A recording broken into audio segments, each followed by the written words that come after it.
प्रत्येक वर्ष 5 सितंबर को शिक्षक दिवस पूरे भारतवर्ष में बड़े ही धूमधाम से मनाया जाता है। इस दिन स्कूलों, कॉलेजों और अन्य सभी शिक्षण संस्थानों में विद्यार्थीगण अपने गुरुओं के चरणों में सिर झुकाते हैं और उन्हें सम्मानित करते हैं।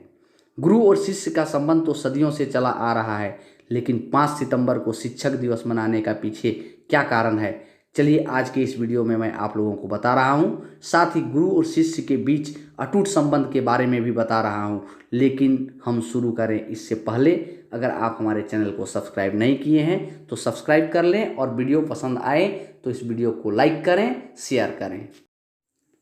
प्रत्येक वर्ष 5 सितंबर को शिक्षक दिवस पूरे भारतवर्ष में बड़े ही धूमधाम से मनाया जाता है। इस दिन भारत के प्रथम उपराष्ट्रपति एवं द्वितीय राष्ट्रपति डॉक्टर सर्वपल्ली राधाकृष्णन का जन्म हुआ था। उनका जन्म 5 सितंबर 1888 ईस्वी को तमिलनाडु के तिरुतन्नी नामक गांव में एक ब्राह्मण परिवार में हुआ था। उनकी शिक्षा दीक्षा क्रिश्चियन मिशनरी स्कूलों एवं कॉलेजों से हुई। दर्शन शास्त्र में एमए की डिग्री प्राप्त करने के पश्चात वे 1918 ईस्वी को मैसूर महाविद्यालय में दर्शन शास्त्र के सहायक प्राध्यापक के पद पर नियुक्त हुए। फिर उसी महाविद्यालय में प्राध्यापक बने। इस तरह से वे एक शिक्षक बन गए और कई वर्षों तक शिक्षण कार्य करते रहे।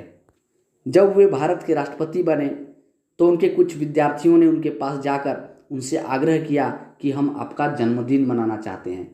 तो उन्होंने कहा, मेरा जन्मदिन शिक्षकों को समर्पित है, अतः सभी शिक्षकों के सम्मान में मेरा जन्मदिन पर शिक्षक दिवस मनाया जाए। तब से प्रत्येक वर्ष 5 सितंबर को शिक्षक दिवस के रूप में मनाया जाता है। गुरु और शिष्य का संबंध युगों से चला आ रहा है। गुरु के बिना ज्ञान संभव नहीं है और ज्ञानहीन व्यक्ति एक पतवारहीन नाविक के समान होता है। जिस तरह से एक पतवारहीन नाविक बिना पतवार के अपने नैया को नहीं पार कर सकता, उसी तरह से एक ज्ञानहीन मनुष्य सही तरीके से अपने जीवन का निर्वहन नहीं कर सकता, अर्थात जीवन रूपी नैया को नहीं पार कर सकता। अतः गुरु का स्थान सर्वोपरि है जो ज्ञान प्रदान करते हैं।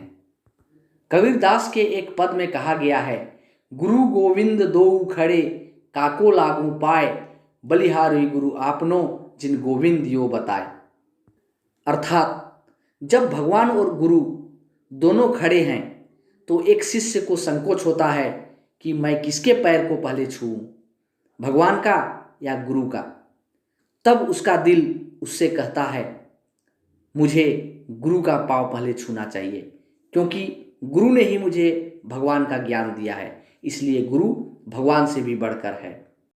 किसी भी व्यक्ति का प्रथम गुरु उसके माता पिता होते हैं, जो उन्हें प्रारंभिक शिक्षा प्रदान करते हैं, जैसे बोलना, चलना, कपड़ा पहनना और विभिन्न प्रकार के ज्ञान उनके माता पिता के द्वारा उन्हें प्रदान किया जाता है।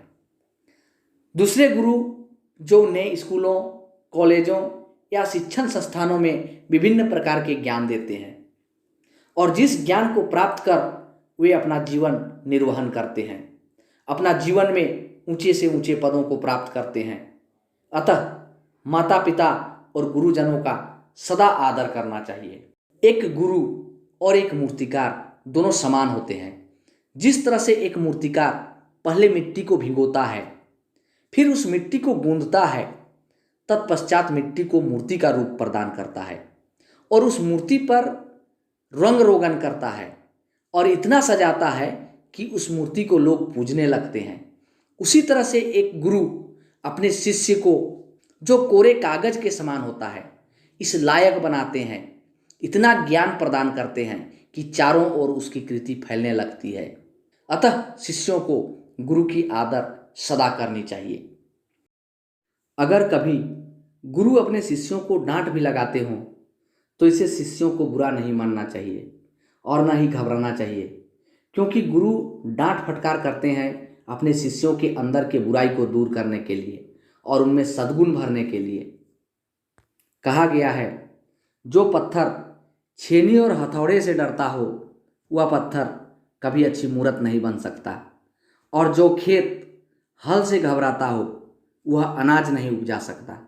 गुरुओं के बारे में कहा गया है, गुरु को इतना आदर्श और योग्य होना चाहिए कि शिष्य उनका आदर स्वयं करने लगे। गुरु तो ज्ञान के भंडार होते हैं, उन्हें ज्ञान रूपी धन अपने शिष्यों को भरपूर प्रदान करना चाहिए। अपने गुरु भक्ति के कारण कई शिष्य इतिहास में प्रसिद्ध हुए, जिनमें एकलव्य, कर्ण, अर्जुन, आरुणि के अलावे अन्य कई शिष्यों का नाम लिया जाता है। इनमें एकलव्य का नाम सबसे पहले लिया जाता है, जिसने गुरु के कहने मात्र से अपना अंगूठा काटकर गुरुदक्षिणा के रूप में गुरु को भेंट चढ़ा दिया। कर्ण, जिसने बिच्छू के काटने पर भारी पीड़ा को सह लिया लेकिन गुरु के नींद को नहीं टूटने दिया। आरुणि, जिसने गुरु के कहने पर खेतों में पानी बंद करने चला गया। जब पानी की धारा तेज होने के कारण पानी को रोक नहीं पाया तो खुद नाला में लेटकर पानी को बंद कर दिया। इस तरह से उसने गुरु की आज्ञा का पालन किया। इस तरह से ये अपने गुरु भक्ति के लिए प्रसिद्ध हैं। तो चलिए आज के वीडियो में इतना ही।